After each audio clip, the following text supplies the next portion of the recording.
Amém. Obrigado, pastor. Cumprimento aos irmãos com a paz do Senhor Jesus. Amém. Amém. Eu estou muito feliz nessa noite em estar aqui convosco, adorando e bendizendo o Senhor nosso Deus. É fato de que a nossa adoração tem chegado até o trono de Deus e nós temos recebido aqui embaixo o retorno da adoração que tem chegado até Ele. Mas além disso, como já tem sido dito aqui, Deus quer continuar falando conosco, não começar, mas continuar falando conosco, desta feita de uma forma muito mais específica, por intermédio de sua santa palavra. Antes, porém, de fazer menção do texto, eu quero louvar a Deus pela vida do pastor da igreja, o pastor Valci, sua digna esposa, irmã Rita, o pastor Renato, que precisou se retirar, mas que Deus o abençoe, sua família. Minha gratidão à irmã missionária Enilda, pelo convite, pela confiança, irmão Marcelo, enfim, os demais coordenadores deste grupo de adolescentes que estão nesta peleja para ajudá-los a fortificar na fé e continuar a caminhada rumo ao céu. Louva a Deus pela vida, Maxwell, que está me ajudando ali. Acabamos de nos conhecer, eu já estou explorando ele ali no teclado. Deus abençoe, Deus vai te recompensar. Prazer estar adorando a Deus com o nosso irmão e a sua esposa, a cantora Shirley Kaiser. Que Deus abençoe a todos. Irmãos, é bem verdade, e eu não tenho por que não dizer isso. Eu me preparei especificamente para falar dentro do tema que foi proposto, para falar dentro do texto de Romanos, capítulo 2, verso 2.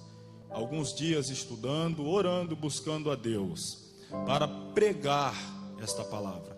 Eu queria, nessa noite, ser um pregador expositivo da Epístola aos Romanos, esta carta fenomenal, extraordinária, que mudou a vida e a história, eu posso dizer, da igreja, pois foi responsável por revolucionar a igreja na Idade Média.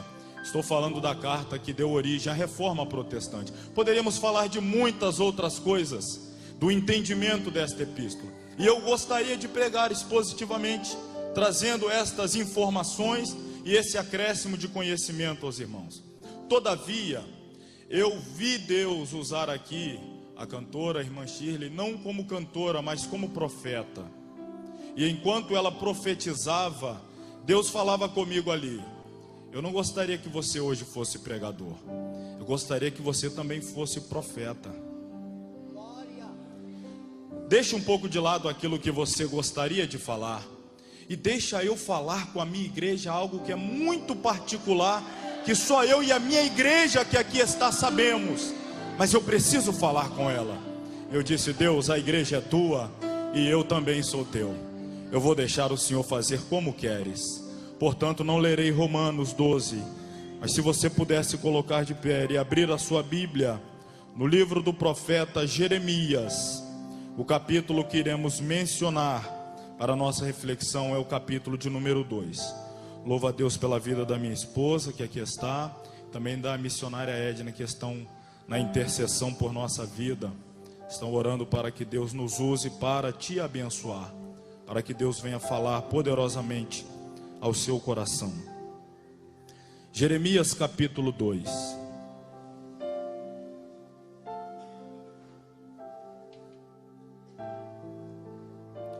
Enquanto você encontra, não vou tomar muito tempo, menos de um minuto, para falar de alguns materiais que estarão dispostos lá embaixo, acredito, no final.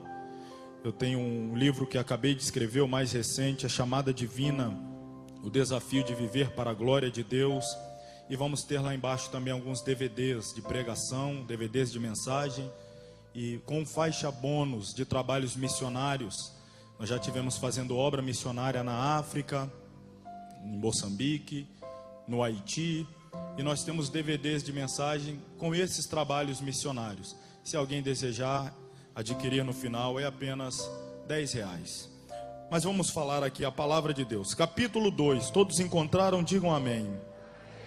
O verso 1 diz assim: Veio a mim a palavra do Senhor dizendo: Vai, e clama aos ouvidos de Jerusalém, dizendo: assim diz o Senhor, lembro-me de ti, da beneficência da tua mocidade e do amor dos teus desposórios, quando andavas após mim no deserto, numa terra que se não semeava. Então Israel era santidade para o Senhor, e era as primícias da sua novidade. Todos os que o devoravam eram tidos por culpado, o mal vinha sobre eles, diz o Senhor. Ouve a palavra do Senhor, ó casa de Jacó, e todas as famílias da casa de Israel. Assim diz o Senhor: que injustiça acharam vossos pais em mim, para se afastarem de mim, indo após a vaidade e tornando-se levianos. E não disseram: onde está o Senhor, que nos fez subir da terra do Egito, que nos guiou através do deserto por uma terra de ermos e de covas, por uma terra de sequidão e sombra de morte, por uma terra em que ninguém transitava e na qual não morava homem algum. E eu vos introduzi numa terra fértil, para comerdes o seu fruto e o seu bem. Mas quando nela entrastes, contaminastes a minha terra, e da minha herança fizestes uma abominação. Os sacerdotes não disseram: onde está o Senhor? E os que tratavam da lei não me conheceram.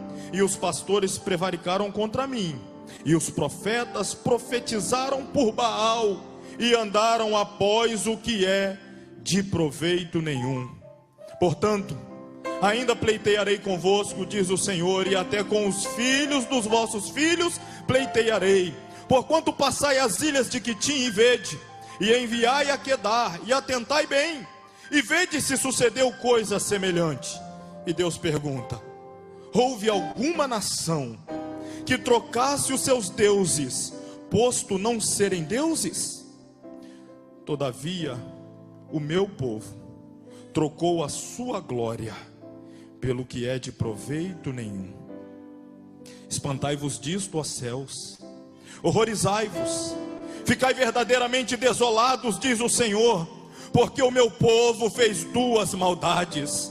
A mim me deixaram um manancial de águas vivas, e cavaram cisternas rotas, que não retêm as águas. Capítulo 3, versículo 1, é o último verso que lerei.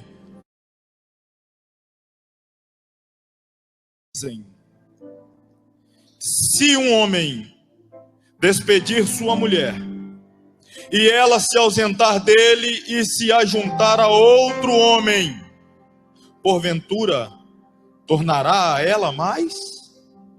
Não se poluiria de todo aquela terra? Ora, tu te maculaste com muitos amantes, mas ainda assim, torna para mim, diz o Senhor. Santíssimo Deus e eterno Pai, tu que és 3 vezes santo, e que habitas esta casa, não pela estrutura física, mas porque aqui está o teu povo, a tua habitação, os corações em que o Senhor mora. Nós queremos ser constrangidos pela tua santidade. Deus, o púlpito é lugar de enaltecer a tua santidade, a beleza da tua pureza, é lugar de falarmos do céu. Nós fomos aqui, Senhor, confrontados a não apenas falarmos, mas entrarmos na dimensão celestial e trazermos o céu para dentro de nós. Portanto, nessa noite eu te peço, ó Deus, que nós possamos nos purificar de tudo aquilo que tem tirado o Senhor de dentro de nós, que tem arrancado a tua presença de nossas vidas e que tem nos feito perder a visão da tua majestade e da tua glória. Fale conosco ainda um pouco mais nessa casa, constranja-nos e traga-nos de volta para Ti, pois queremos sair daqui nesta noite ao término deste trabalho, mais junto a Ti, mais apegado a Ti, mais convictos de que És o nosso Deus e de que somos os Teus filhos e queremos viver para sempre contigo, ó Pai. Eu oro a Ti no bendito e precioso nome do Senhor Jesus.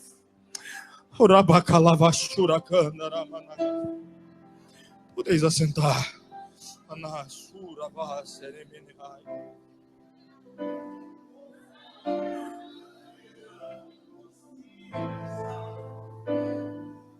Quem nunca ouviu dizer que Jeremias era conhecido como o profeta das lágrimas, o profeta chorão? Todavia, este estigma que acompanhou o profeta, e aliás acompanha até hoje, o estigma de chorão, das lágrimas, do pranto, das lamentações, em absolutamente nada tem a ver com o fato dele ter sido fraco em ministrar a mensagem que Deus lhe colocava nos lábios para ministrar. Não significa que ele era alguém melancólico e vendo-se em dificuldade para externalizar os oráculos divinos. Ele, confrontado com a ordem divina e com a oposição do povo, fazia-o chorar. Não. Na verdade, o que fazia Jeremias chorar era previamente saber que tudo aquilo que ele estava predizendo, advindo da parte de Deus, juízo, mensagens de juízo, iriam se cumprir, porque o povo a quem ele pregava não gostaria ou não queria ouvi-lo, tampouco consertar a sua vida diante de Deus. As lágrimas do profeta era porque ele amava o povo a quem ele pregava. E eu preciso dizer isso, pois às vezes profetas são mal interpretados. Alguém acha que uma mensagem de um profeta é porque ele está externando o ódio dele por alguém. Não é verdade. Mas o amor de Deus derramado no coração do profeta, do pastor da igreja, do líder do grupo, quando ele exige, ele cobra uma postura, uma posição, ele está demonstrando amor e zelo, dizendo: eu não abro mão de você, eu quero te ver chegar no céu. E o meu amor por você é tanto que eu estou pronto a ser mal interpretado para te ver bem. Eu assumo o risco. E agora posso dizer de mim, de não retornar a esse altar, mas para te ver no céu. Jeremias, quando ele é chamado por Deus para ser profeta, você conhece o capítulo 1, ele apresenta algumas objeções. Senhor, eu ainda sou uma criança, eu não sei falar. Mas Deus o interpela dizendo: não me venha com desculpas. Em outras palavras, o texto diz: não diga que tu és uma criança. Deus está dizendo: eu não aceito a tua desculpa para a responsabilidade que eu estou te entregando, pois a partir de agora, aonde eu te enviar, tu irás, e o que eu mandar você falar, tu falarás. Jeremias sabia que não valia a pena contender com Deus, porque ninguém que contende com Deus sai vitorioso. Ele sabia que não conseguiria lograr êxito nas suas justificativas, mas ele estava tentando se esquivar, pelo simples fato de que, preste atenção, quando você confronta a iniquidade, a maldade, as falhas de um pecador que se reconhece pecador, ele se torna seu amigo, ele te agradece: obrigado por abrir meus olhos, obrigado por me orientar, eu não estava me dando conta do quão distante de Deus eu estava caminhando. Mas quando você confronta os pecados de um religioso, que se esconde atrás da religião e não quer confessar os seus pecados, você ganhou um inimigo. E Deus disse: você vai pregar a liderança instituída da nação. Deus vai dizer a ele ainda no capítulo 1, no versículo 18, diz que estava colocando Jeremias por cidade forte. A estrutura do profeta, Deus está revelando: coluna de ferro, muro de bronze, Deus está dando estrutura ao profeta. Esta linguagem figurada, cidade forte, coluna de ferro, muro de bronze. Deus está dizendo, entre parênteses, porque você vai precisar de estrutura, porque vai ser perseguido, vai apanhar muito, mas eu já estou te preparando para sofrer a perseguição, e tu vai cumprir o teu ministério, porque eu, o Senhor, sou na sua vida. Deus não ilude ninguém. E eu sou um pregador que prego a palavra de Deus, também não iludo. Deus está chamando o profeta e dizendo: eu estou te dando estrutura, porque você vai sofrer oposição no seu chamado. Que tipo de oposição? No mesmo verso Deus diz: você vai profetizar contra os reis de Judá, contra os seus príncipes, contra os seus sacerdotes, contra o povo de toda a terra. Deus está dizendo: eu estou te colocando de um lado, e o rei, o sacerdote, o profeta, o povo, todo mundo do outro lado contra você. Você não vai ter amigos. Até seus parentes vão virar as costas. Os mais chegados, aqueles que cresceram com você em Anatote, vão armar emboscadas para tentar roubar a sua vida, calar a sua voz profética. Mas Deus encerra o chamado. O último verso do capítulo 1, Deus continua alertando o profeta, dizendo: eles pelejarão contra ti, mas não prevalecerão contra ti, porque eu sou contigo, diz o Senhor, para te livrar.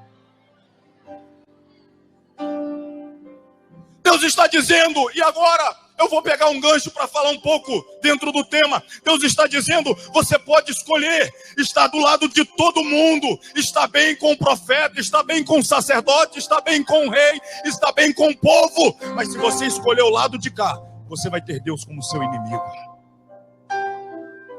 Se você não se conformar com o sistema estabelecido aonde você vive, mas você escolher Deus, você vai tornar-se naturalmente inimigo dos reis, dos sacerdotes, dos profetas, mas acabará de ganhar um amigo. Você vai ser amigo de Deus. Eu serei contigo, diz o Senhor.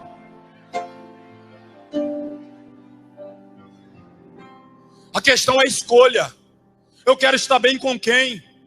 Eu quero agradar a quem? Eu quero ser aceito por quem, adolescentes? Eu quero estar enturmado com quem? Eu quero ter afinidade e intimidade com quem? Não dá para ter com os dois. É por isso que Paulo está escrevendo aos cristãos de Roma, o centro do império, que pressionava por fora para mudar a mentalidade. Eles estavam no centro do Império Romano, de onde saíam as leis, de onde saía a cultura, de onde saía a literatura. E o povo crente que estava ali, Paulo sabia que eles sofriam um risco de, pela pressão externa, se conformarem. Então Paulo diz: não se conforma, porque o mundo te pressiona por fora para mudar quem você é por dentro. Mas se você for transformado por dentro, Deus te dá poder para mudar a realidade à sua volta.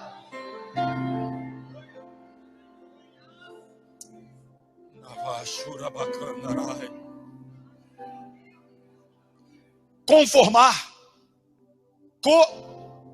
forma, com a forma, com a mesma forma, colocado na mesma forma, igual, não se diferenciando em nada, saiu tudo da mesma forma, portanto tem todos a mesma forma.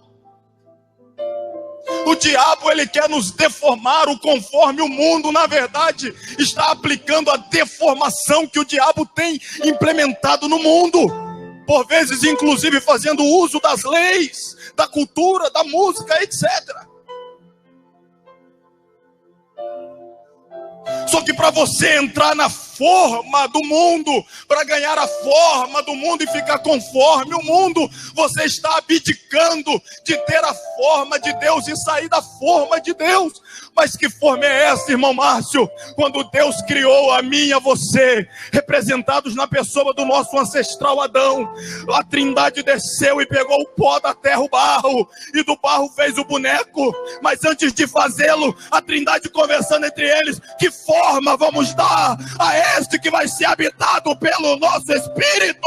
E eles disseram, conforme a nossa imagem. A forma de Deus é a imagem dele, a imagem dele.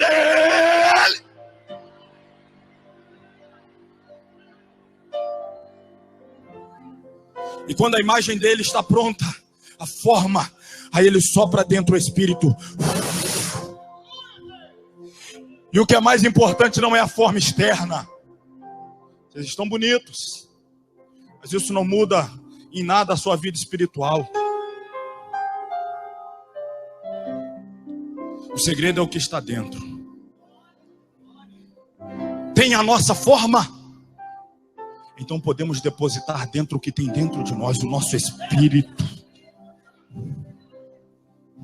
O diabo olhou aquilo e disse, não, eu tenho que roubar a presença de Deus de dentro de Adão, de dentro de Eva. Mas como é que eu tiro o que está dentro? Ei, somos barro.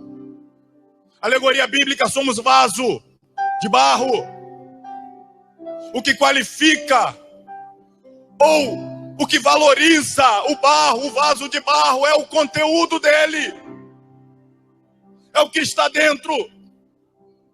Então o diabo diz, eu preciso rachar o barro, o vaso, para ele perder o que tem dentro, para sair o que tem dentro dele, porque ele estando vazio, eu posso encher aquilo que está dentro de mim, diz Satanás.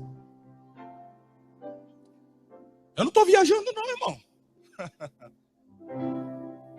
Antes de Deus criar o mundo, a terra, o céu, o homem, houve uma rebelião no céu, e a rebelião foi originada por Lúcifer, e agora é Satanás. Mas quando Lúcifer, ele fez, ou ele permitiu que nascesse no seu coração um intento, um pensamento, eu quero ser semelhante ao Altíssimo. E aí Deus vai e acaba com aquela rebelião, o expulsa de lá, e um terço segue, porque ele queria ser semelhante ao Altíssimo, e agora ele tem que contemplar Deus fazendo alguém semelhante a ele, e colocando o Espírito dele dentro. Satanás diz, não, eu tenho que tirar a presença de dentro desse homem. Então ele chega no jardim personificado na serpente, vai a Eva e faz a pergunta, como é que foi que Deus disse, não pode comer de todas as árvores do jardim? Não, Deus disse que podemos comer exceto da árvore do conhecimento do bem e do mal. Aí a serpente diz, mas você sabe por que Deus disse isso? Porque Deus sabe que quando você comer, você vai poder ser como Ele. Conhecendo o bem e o mal, você vai ter o mesmo status que Deus. Ele estava inoculando no coração da mulher aquela soberba que habitava em seu coração de ser como Deus. E quando a mulher atende aquele desejo, aquela sugestão de ser como Deus, o vaso começa a rachar e a presença de Deus começa a sair.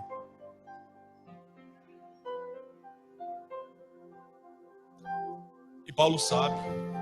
Paulo era teólogo.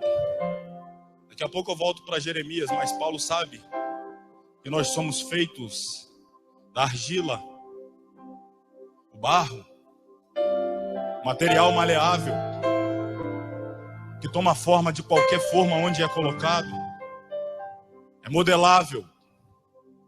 Ele sabe disso. Cristo veio a essa terra justamente para restaurar.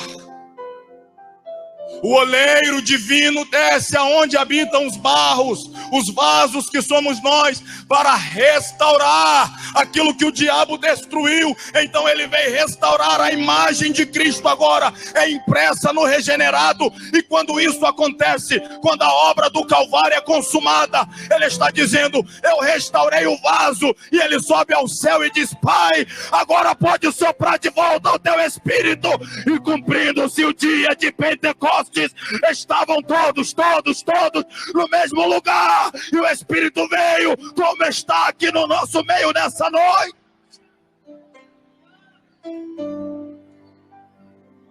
É preciso ser transformado, restaurado, regenerado, para ser habitado pelo Espírito de Deus.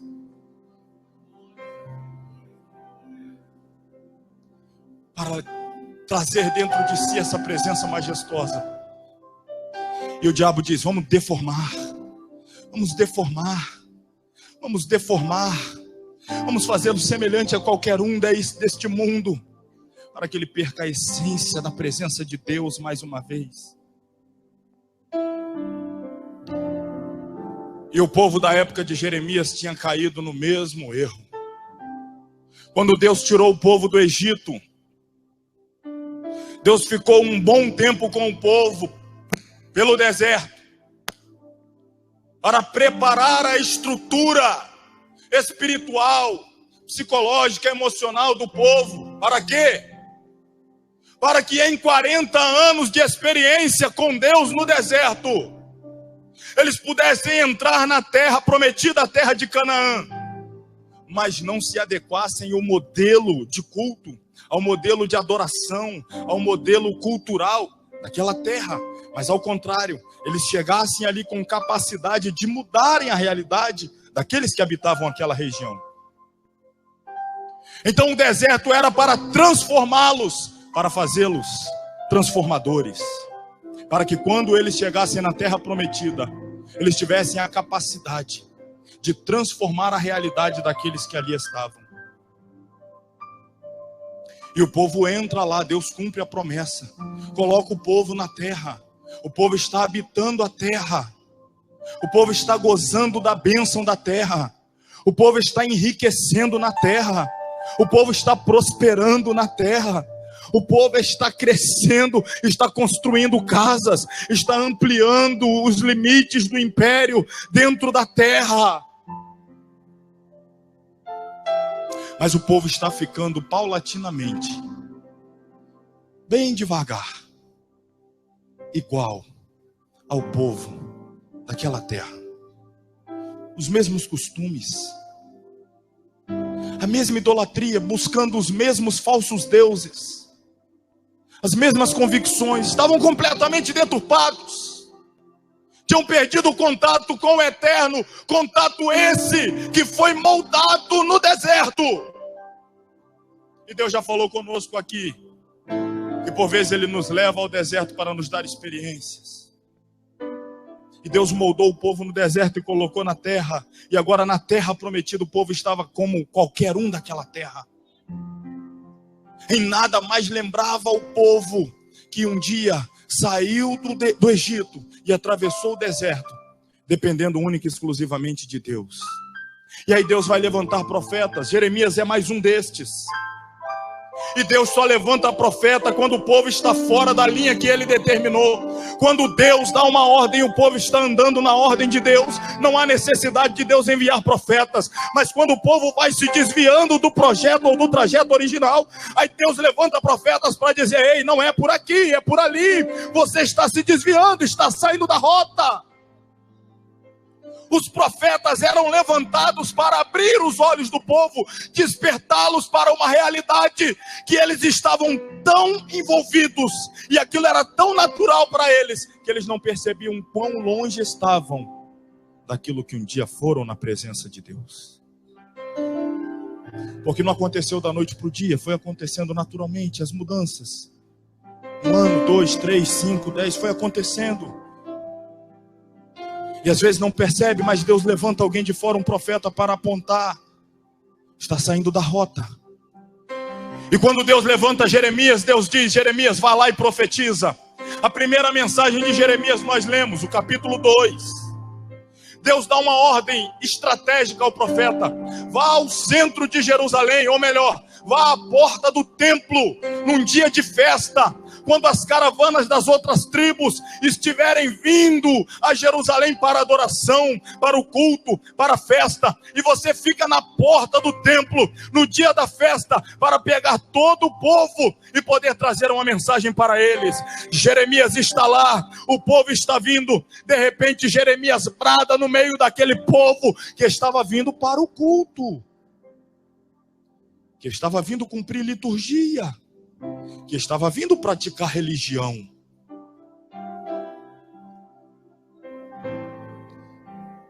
praticar religião, liturgia. Isso é dar uma satisfação para homens. Prestar culto verdadeiro em espírito e em verdade. Isso é adorar a Deus.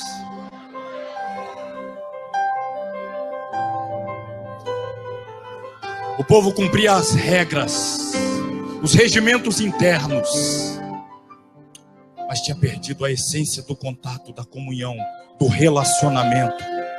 Eu vou porque eu tenho que ir. Eu vou porque eu vou ser cobrado. Eu vou porque faz parte da minha cultura, a cultura do meu povo. Eu vou porque senão meu pai pega no meu pé. Eu vou porque senão vou ter que ouvir um monte. Então eu tenho que ir. Mas Deus está dizendo, não tem que vir por causa disso. Tem que vir porque me ama. Tem que vir porque sente a minha falta. Tem que vir porque quer me adorar.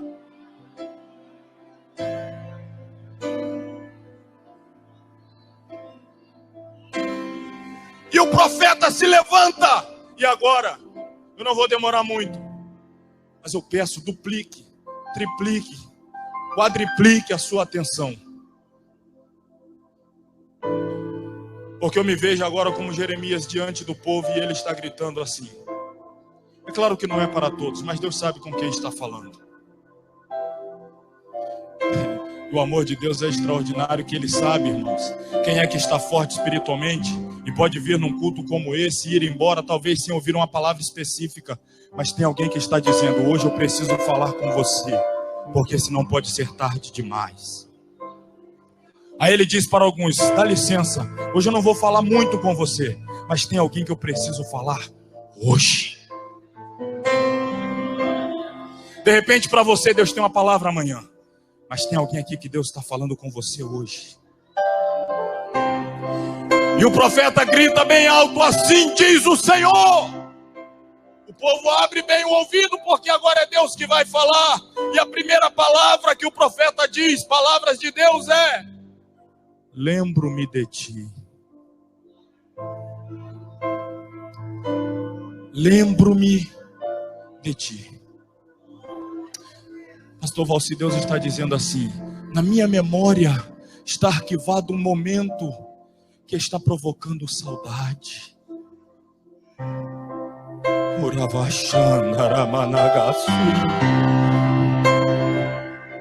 Você acha que o profeta veio para matar, para arrebentar, para acabar? Deus abre a boca e quando brada, Deus diz, eu tenho saudade.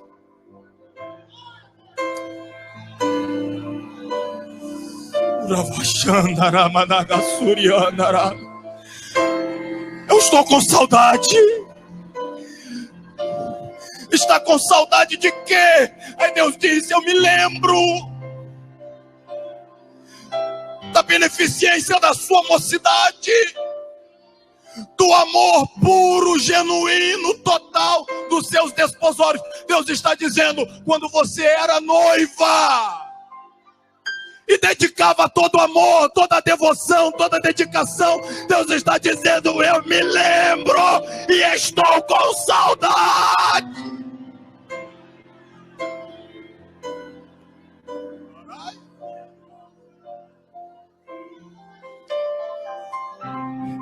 Eu me lembro quando você andava após mim, atrás de mim, no deserto, numa terra que não semeava.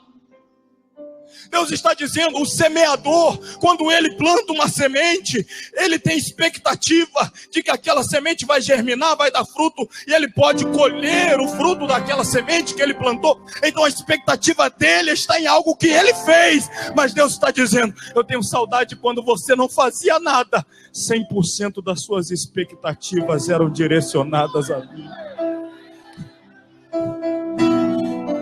Aquela época que, se eu não mandasse maná, vocês morriam de fome. Se eu não fizesse brotar água da rocha, vocês morriam de sede. Se eu não enviasse a nuvem de noite, para poder uma coluna de fogo de noite, para trazer calor naquele frio, vocês morriam de frio. Se eu não mandasse coluna de dia, para proteger do sol, morria de calor. Toda a expectativa era em mim. Eu lembro daquela época, onde tudo era Deus. Deu dor de cabeça, fala com Deus. Ficou desempregado, fala com com Deus, não passou no vestibular, fala com Deus, Deus, Deus, Deus, Deus. Eu lembro de uma época que tudo era Deus.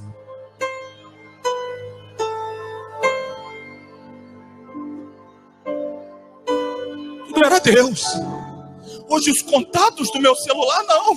Eu tenho aqui um advogado, eu tenho aqui um político, eu tenho aqui um médico, eu tenho aqui um empresário, eu tenho qualquer dificuldade que eu tiver, eu sei para onde ligar. Deus está dizendo, eu tenho saudade naquela época que você não era ninguém, não conhecia ninguém, não esperava nada de ninguém, e você vivia de joelho. Se Deus não mandar, se Deus não me der.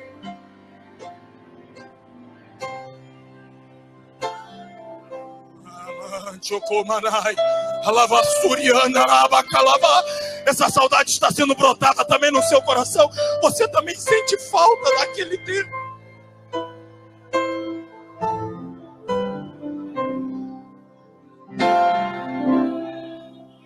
Aí Deus diz, naquela época sim, Israel era, louvamos aqui, naquela época Israel era a santidade.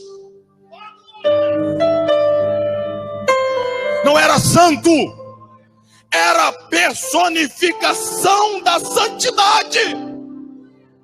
Vivia assim com Deus, ó.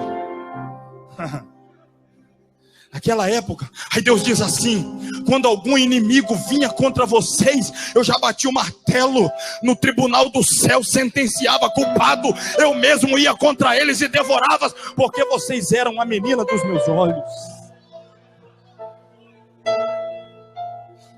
Aí no texto, só que aí chega no momento que Deus pergunta, mas que injustiça foi que vocês acharam em mim? Por que de repente vocês acharam que não vale a pena mais me servir daquela maneira? O que foi que aconteceu que atrapalhou aquele relacionamento lindo, gostoso, prazeroso? Por que você não aparece mais às madrugadas na oração? Deus diz, eu continuo lá, mas não te vejo mais. Por que você não inicia o dia buscando a minha presença em oração, lendo a minha palavra? Deus está dizendo, eu continuo lá. É você que não aparece mais. O que aconteceu? Que o relacionamento não é o mesmo. Deus diz, eu não mudei, mas por que é que você mudou?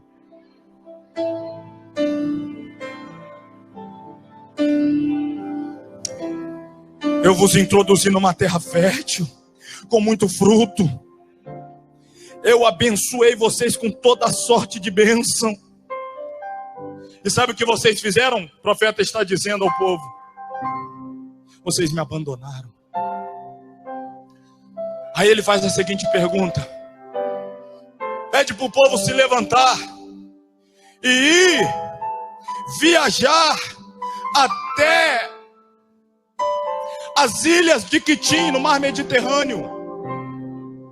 Depois vá para o outro extremo, em direção ao Oriente, a região de Quedar.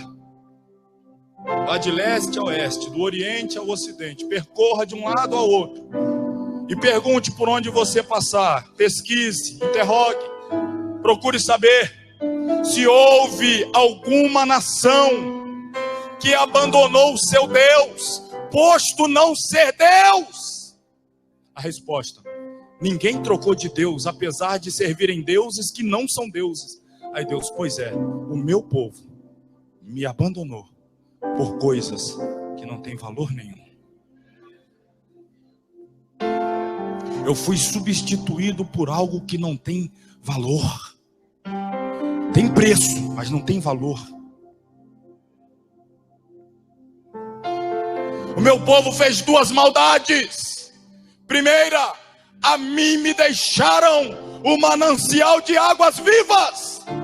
Segundo, cavaram cisternas rotas que não retêm águas. Eu fui trocado.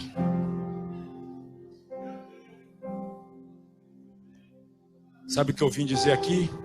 Que Deus está dizendo para alguém. Sabe como eu me sinto em relação a você? Deus está dizendo: eu me sinto trocado.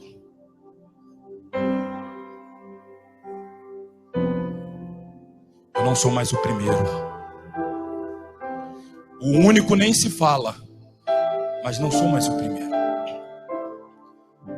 Eu não peço que você faça uma retrospectiva da semana, do mês, do ano, mas talvez se fizer a retrospectiva desse dia, você já entrou por essas portas nesse culto com um senso de tenho que ir. Se eu não for o pastor Valci, se eu não for a irmã Enilda, eu tenho que ir.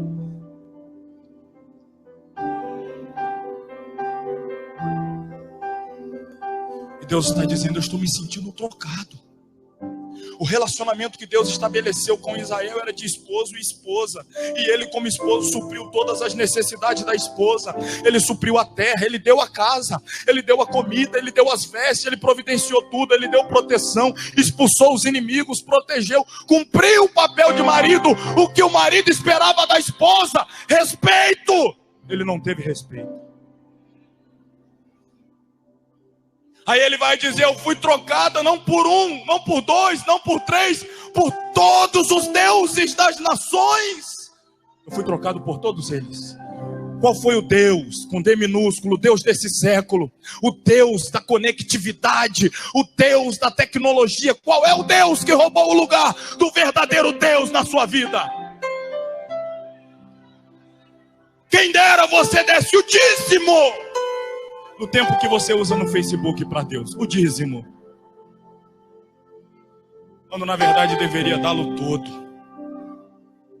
E o dízimo dele, quem sabe uma parte dele para outras coisas. Mas não, é Deus se der, se sobrar tempo.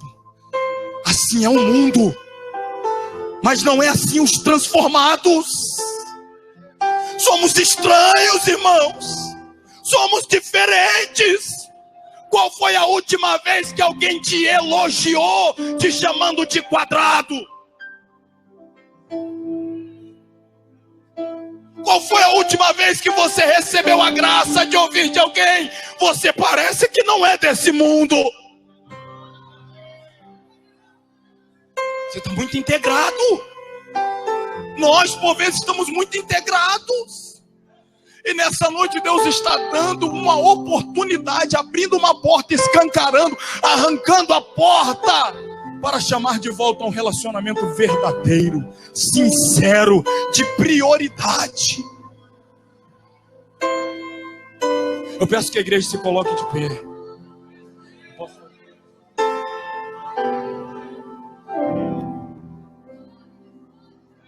Eu vou pedir à cantora Shirley que possa cantar Voltar ao Primeiro Amor. Maxwell estava tocando ali. Eu quero voltar ao primeiro amor. Porque preste atenção, eu já vou fazer o convite, mas eu não falei o último versículo que eu li, que diz assim, preste atenção.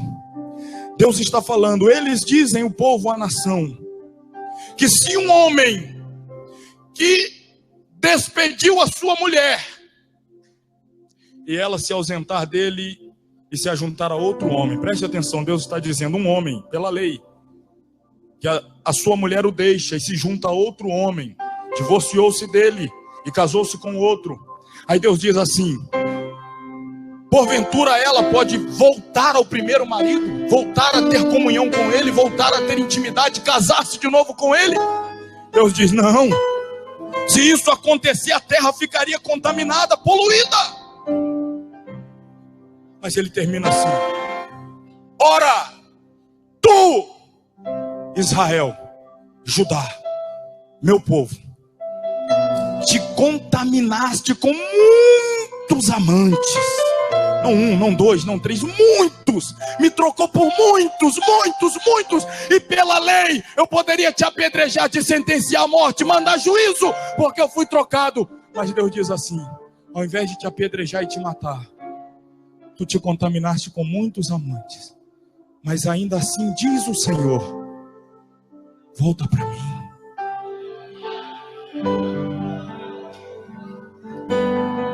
Quem vai ser o primeiro a voltar para Deus aqui hoje? Mas eu já sou crente, eu estou falando voltar para Deus. Mas eu já sou membro dessa igreja, eu estou falando voltar para Deus.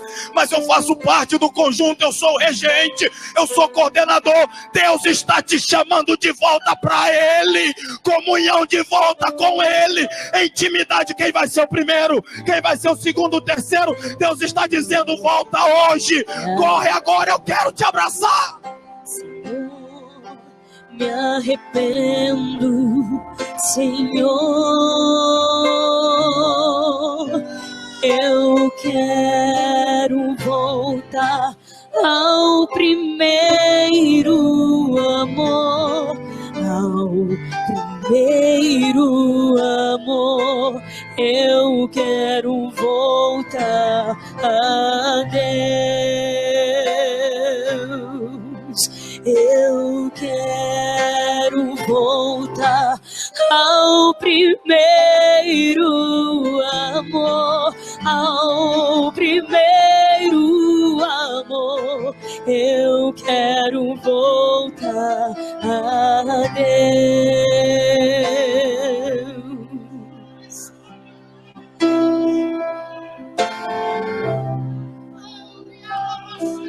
Quero voltar ao início de tudo, encontrar-me contigo, Senhor. Quero rever. Deus está dizendo: eu sei a tua falha, mas eu te amo. Eu conheço o teu erro, mas eu te amo. Eu conheço o teu pecado, mas eu te amo. Deus está dizendo: eu não tenho o menor problema em te perdoar, te receber de volta, te restaurar, te renovar. Eu só não tenho relacionamento com hipócritas, com mentiroso, com falso. Se você quer voltar, eu te espero. Diz Deus: se quer voltar, eu te espero. Se você quer, eu te renovo. Eu te batizo com o meu Espírito. Eu te encho. Mas eu não trabalho com hipócritas.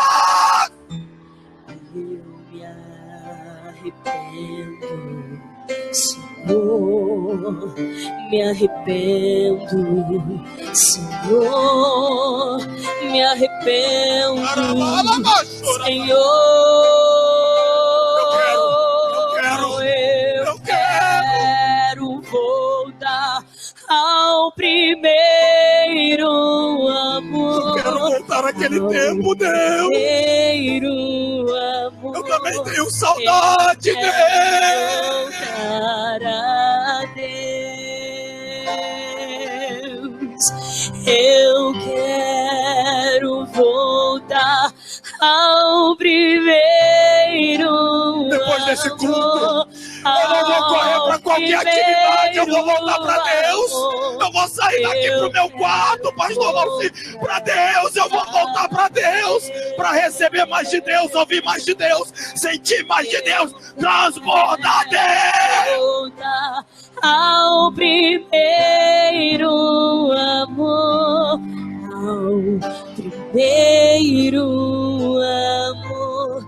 Eu quero voltar a Deus. Amém. Amém. Eu vou pedir os coordenadores. Vamos lá. Vocês trabalharam o ano todo. Vamos concluir essa obra que estamos fazendo para Deus.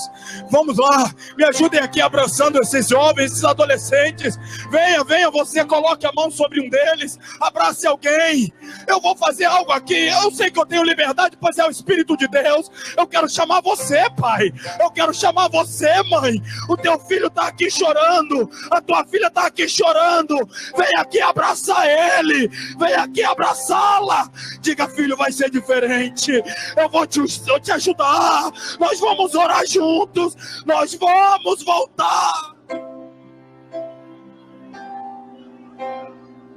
Eu já vou orar. Mas você, pai, você, mãe, você representa Deus aí na sua casa. Abraça o teu filho, é o abraço de Deus. Os coordenadores para os adolescentes que não têm aqui os seus pais, abrace ele. Vamos fazer algo lindo aqui na presença de Deus.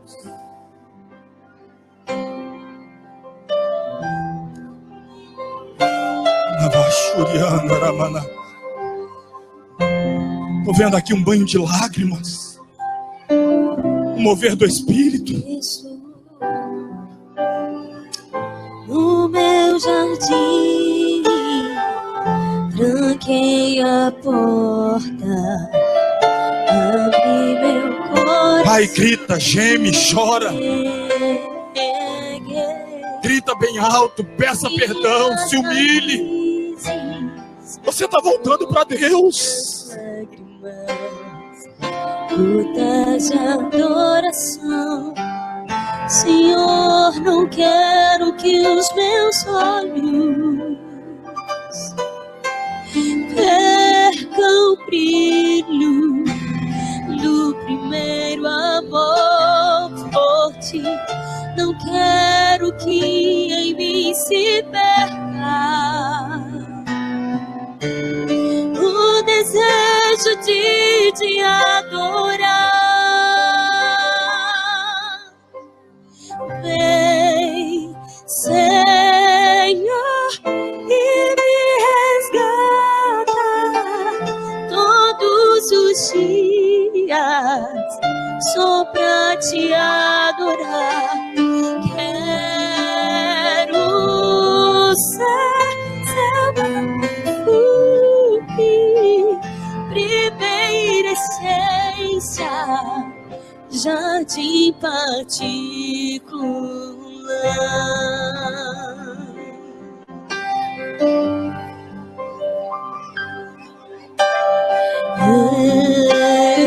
Estou no meu jardim, Meu Deus, tranquei a porta, meu Deus, abri meu coração, erguei minhas raízes com minhas lágrimas, gotas de adoração. Senhor, não quero que os meus olhos percam o brilho do primeiro amor por ti. Não quero que em mim se perca o desejo de te adorar. Vem, Senhor, e me resgata todos os dias, só pra te adorar. Quero ser teu bom perfume, primeira essência, jardim particular. Eu te adoro. nós estamos te adorando com as lágrimas, Deus. Agora estamos te adorando com a alma, Deus. Ai, meu Deus. Vem sobre mim, Senhor. Estamos te adorando com o nosso gemido. Sobre mim, Senhor. Estamos te adorando com a vergonha. Sobre mim, Senhor. Mas também com a alegria de estar de volta. Eu te adoro, Senhor. Eu te adoro. Vem sobre mim, Senhor. Venha, Senhor. Vem sobre mim, Senhor. Vem sobre essas vidas. Vem sobre mim. Vá trazendo libertação, vá trazendo cura, vá trazendo renovo, vá trazendo restauração. Completa a obra, Deus. O profeta entrega a mensagem, ela não volta vazia. Completa a tua obra no meio do teu povo. Glorifica o teu nome, Deus. A casa é tua, a igreja é tua, o povo é teu. Completa a obra nesse lugar, nessa noite. Senhor, vem sobre nós, abençoando o teu povo, te